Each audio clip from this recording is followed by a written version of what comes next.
Hi, fifth graders, this is Mrs. Burke. I hope everyone's week is off to a good start. Today we're going to continue some work with multiplying fractions. When we last saw each other, we were working on multiplying a fraction by a whole number.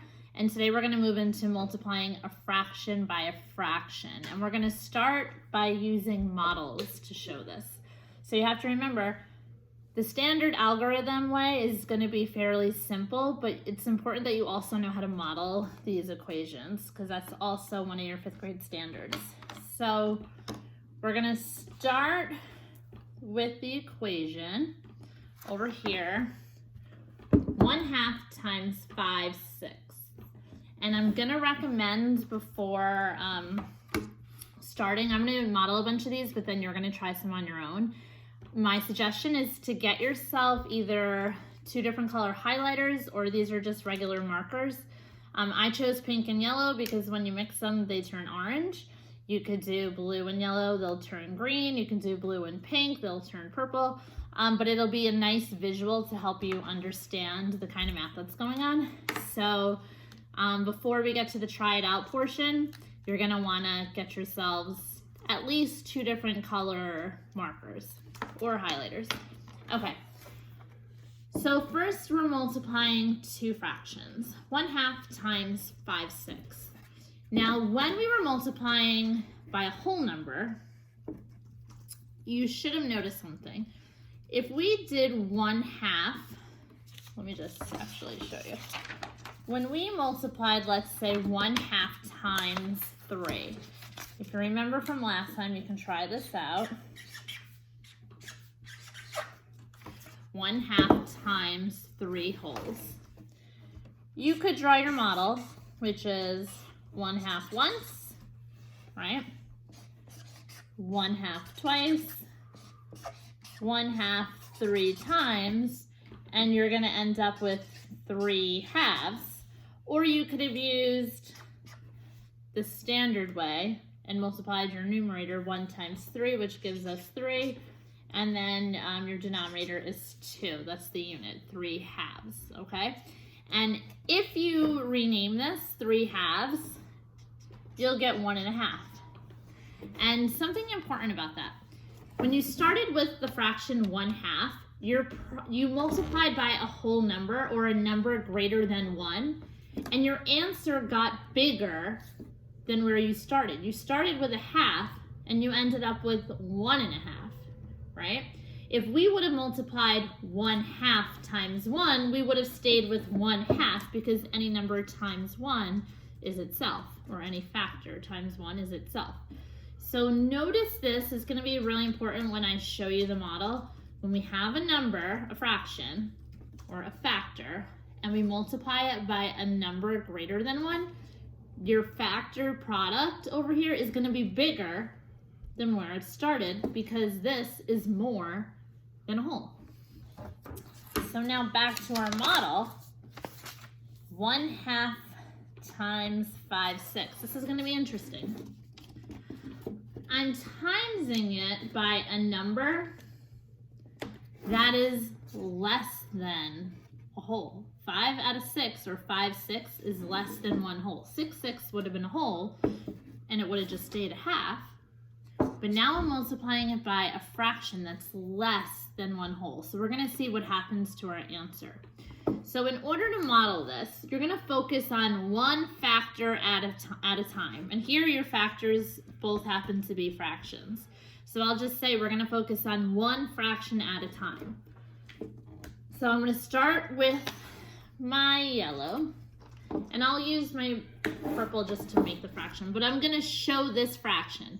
This is my whole right here. And I'm going to cut it in half. And now with my yellow, I'm going to shade 1/2 of this. Okay, so you can see the shaded area. You can see how I represented 1/2. Next, I'm going to have to represent the second factor, which is 5/6. Now, if I wanted to times 1/2 once by a whole, it would just be 1/2. But I'm gonna actually multiply this by something a little bit smaller than 1. So our answer, if it was 1/2 times 1, the product would be 1/2. We're timesing it by something a little smaller than a whole. So this answer, our product, should be a little bit smaller than the 1/2 we started with, because we're multiplying it by something that's not even one of these. It's not even 1/2. So let me represent 5/6. Now to do that, I'm actually gonna shade the other way. You could turn it if that's more comfortable. I like to just crisscross it. So I always go down first. Now for my second fraction, I'm gonna show that going the other way. I'm almost gonna pretend like this doesn't even exist. So watch, I need to show 6 parts. 1,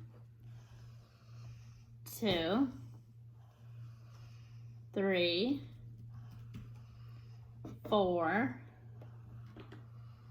5, and then I have 6. So if I show it again, I made 6 parts going across. 1, 2, 3, 4, 5, 6. But I'm not just pointing at the yellow, it's really the whole thing. 1, 2, 3, 4, 5, 6. I made 6 pieces that way. All right. Now, how many of those 6 are we counting? 5 of them.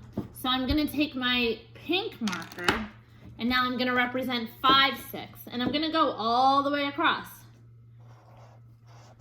So I have 1,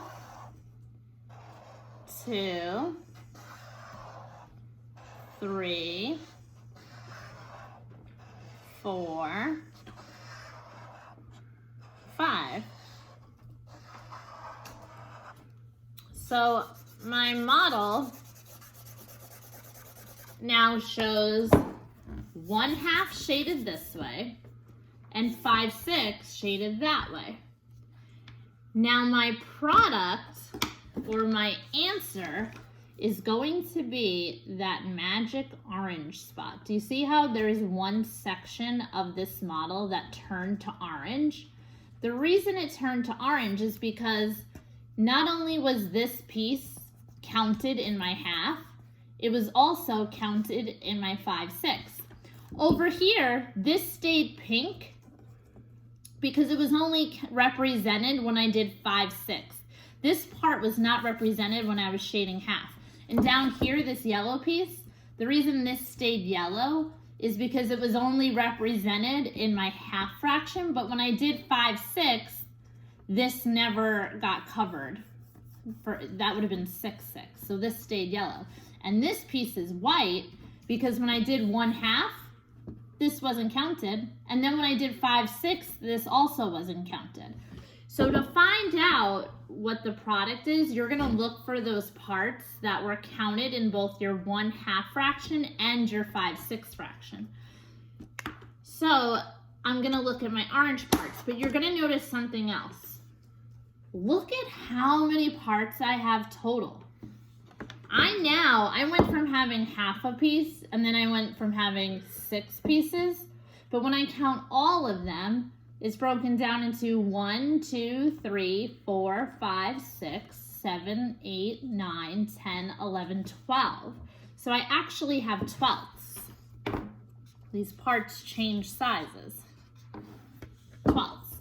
Now, how many 12ths do I have, or how many were shaded in both fractions? The orange ones. 1, 2, 3, 4, 5. So there's 5 parts that turned orange because they were represented in the 1/2 and the 5/6 fractions. So 1/2 times 5/6 equals 5/12. All right, so that's how I would model that. Now I'm going to show you another one.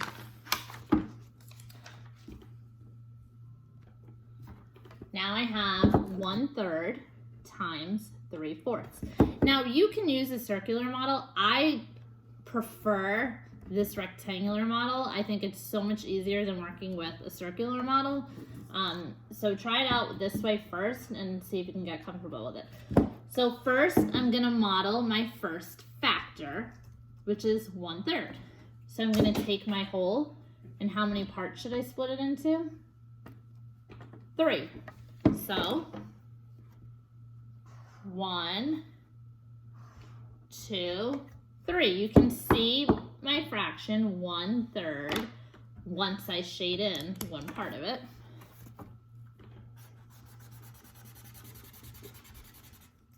Okay, and remember, my first fraction, I always go top to bottom.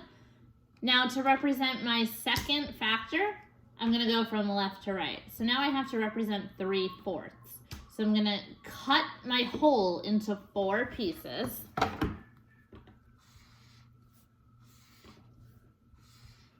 Okay, and you should see 1, 2, 3, 4 from left to right. And now how many of those am I gonna shade from left to right? 3 of them. So I'll shade left to right. 1, 2,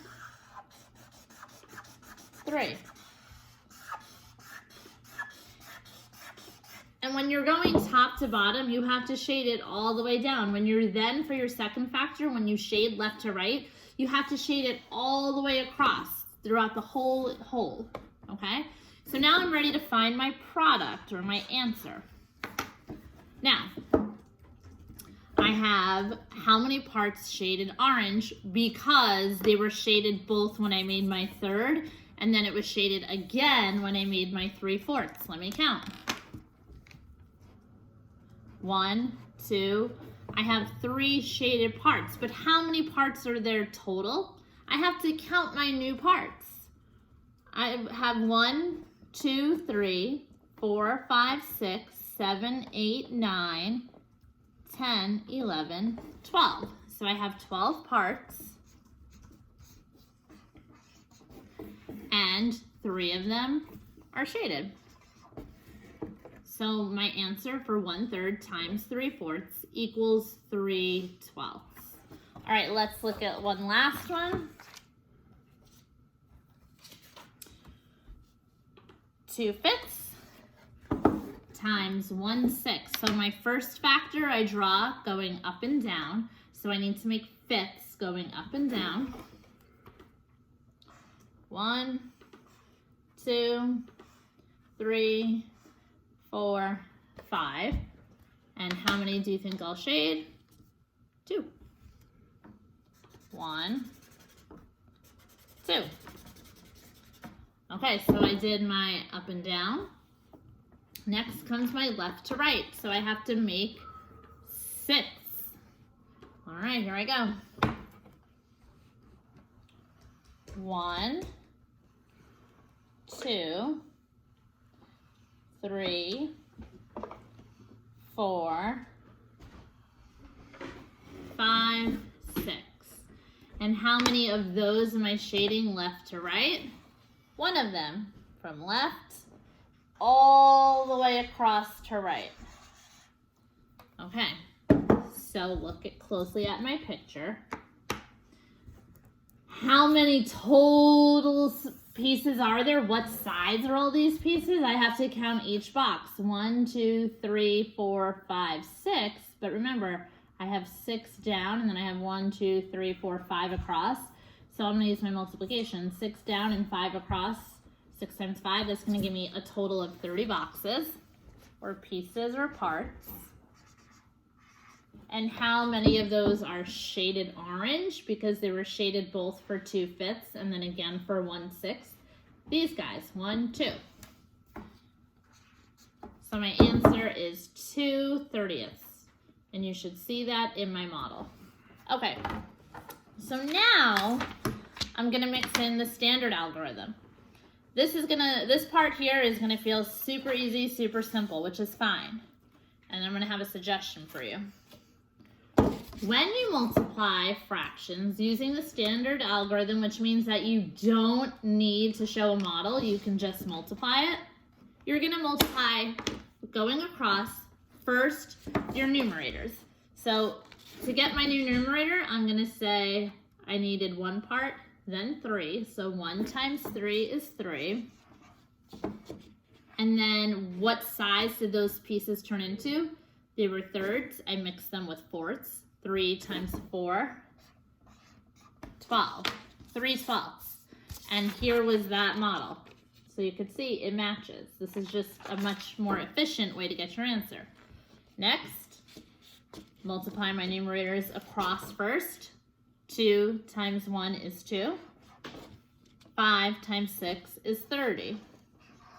If I look at that with the model, I got 2/30.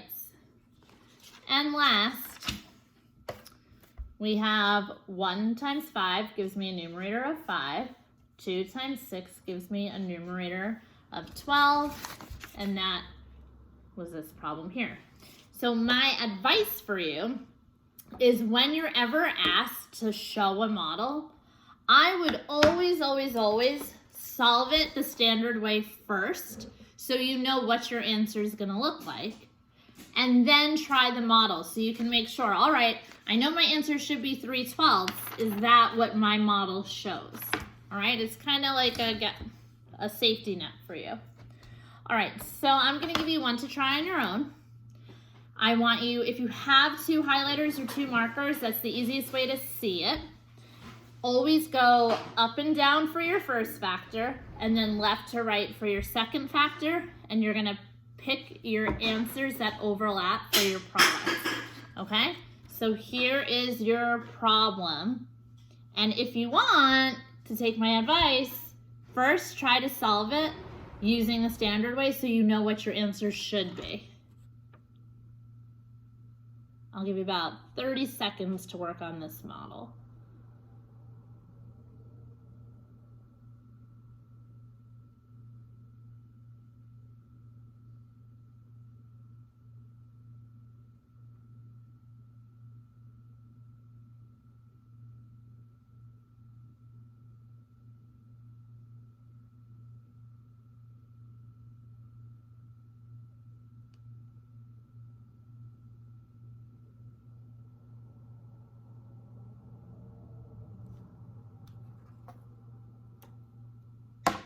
Okay, if you need more time, press pause, and then you can just resume it when you're ready. First, I would just solve it the standard way so I know what my answer is going to be at the end. Multiply my numerators. 2 times 1 is 2. Multiply my denominators. 3 times 4 is 12. Now, when we're showing this as a model, can I simplify this? Yes, to 1/6, but I keep it like this for now because when I show my model should show 2/12, not necessarily 1/6. So watch what my model would look like. I'll do it right on here. I'm going to draw my hole. Remember, my first factor always goes up and down. 2/3. 3 parts. I'm going to get my yellow, shade 2 of them. 1, 2. Okay, now moving on to my second factor, 1/4. 1, 2, 3, 4. Left to right, and I'm shading one of them from left all the way to right.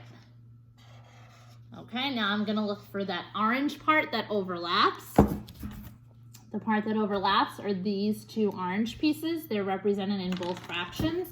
So 2/12, which is what I was expecting. Now, one last thing I want you to look at, we'll take a look at it here. You should notice something that happened to all of our products.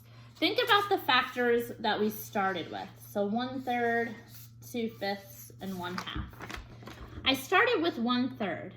If I would have multiplied it by 1, my answer would have been 1/3. If I would have multiplied it by a number that was even bigger than 1, my product would have been bigger than where I started. But since I am starting with 1/3 and I'm multiplying it by something that's not even a whole, my answer is going to be smaller than 1/3. Look here. 2/5 turned into 2/30. That's way smaller. 2/30 is way smaller than 2/5. Why do you think? Look at this here. You're multiplying it by 1/6, which is just almost, it's closer to 0 than anything else. 1 part out of 6. So since your fraction here that you're multiplying your original factor by is a number that's much smaller than 1, your product is going to be much smaller than when it started. And look here, you had 1/2. You multiplied it by 5 6. That's actually kind of close to 6 6, which is a whole. So it should be a number that's kind of close to where we started, because anything times a whole is itself.